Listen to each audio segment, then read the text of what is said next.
नमस्कार. आज तारीख आहे 13 ऑक्टोंबर 2025. संध्याकाळचे सुमारे 4 ते 4:30 या दरम्यान हा मी व्हिडिओ बनवतो आहे. आणि आज अधिकृतपणे जाहीर करतो तो म्हणजे जे काही हे 5 ऑक्टोबर 2025 रोजी हे जे काही जाहीर बेमुदत उपोषण सुरू केलं होतं ते अधिकृतरित्या आज दिनांक 13 ऑक्टोंबर 2025 संध्याकाळचे 4 ते 5 या दरम्यान मी सोडवलं असं म्हणायला हरकत नाही. आता याचा अर्थ असा आहे की मी इतके दिवस उपोषण केलं होतं का? नाही. मी 5व्या दिवशीच उपोषण, 5व्या रात्रीच उपोषण माननीय पोलीस अधीक्षक यांना नाराजीचे पत्र देऊन मी माघारी घेतलं होतं. मग आज का म्हणतोय की मी मागं घेतलं? मग हे एक प्रकारचं एक आंदोलन होतं. हे आंदोलन मी आज दिनांक जे आता सांगितलं आज मी मागे घेतलं आहे. पण लढा अजून संपला नाही आहे. पुन्हा एकदा सांगतो, लढा अजून संपला नाही आहे. पण आताच्या पुढच्या लढ्यात माझ्या शरीराला, माझ्या मनाला आणि माझ्या खिशाला मला त्रास द्यायचा नाही आहे. मी तर म्हणेन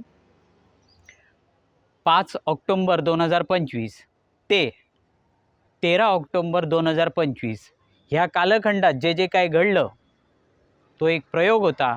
या प्रयोगाचे निष्कर्ष लवकरच येत्या 2 दिवसात मी तुम्हा सर्वांसमोर मांडेन.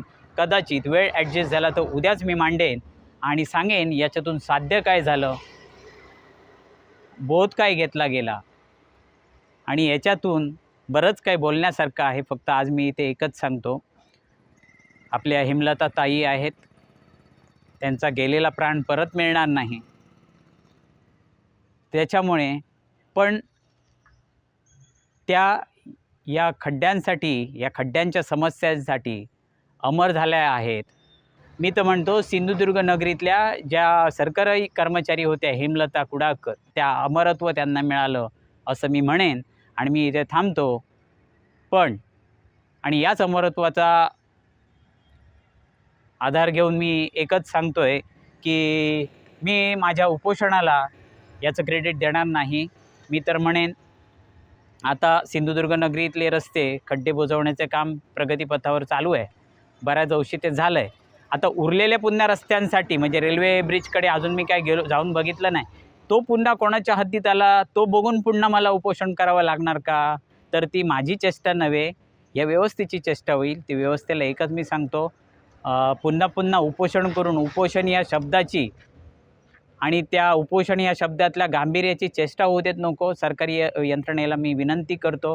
हे आज मी थांबवलं आहे. कसं थांबवलं, कोणत्या अटीवर थांबवलं ते सिंधुदुर्ग नगरी पोलीस स्टेशनला मी माझा जबाब देऊन तिथून मग मी इथून आज या हद्दीतून निघतो आहे. एवढंच मी आज तुम्हाला जाहीर करतो.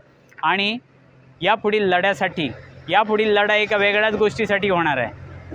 कोणत्या गोष्टीसाठी होणार आहे, त्याचं स्वरूप काय असणार आहे, हे मी तुम्हाला शांत डोक्याने उद्या किंवा परवाच्या व्हिडिओत मी सांगेन. एवढंच तुम्हाला सांगतो.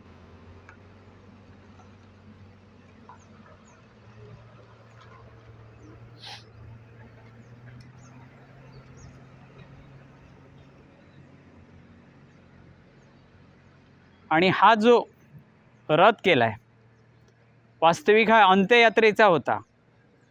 पण हा रथ आता अंत्ययात्रेचा न करता समस्या पूर्ती करण्यासाठी हा रथ वापरला जावा अशी माझी इच्छा आहे.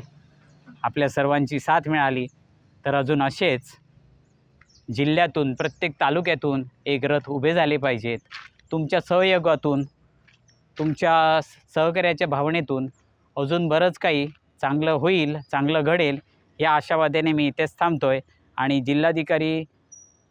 जिल्हा दंडाधिकारी यांच्या प्रवेशद्वारासमोर असलेलं हे आंदोलन आज दिनांक रोजी मी स्थगित करतोय. धन्यवाद. वंदे मातरम. भारत माता की जय.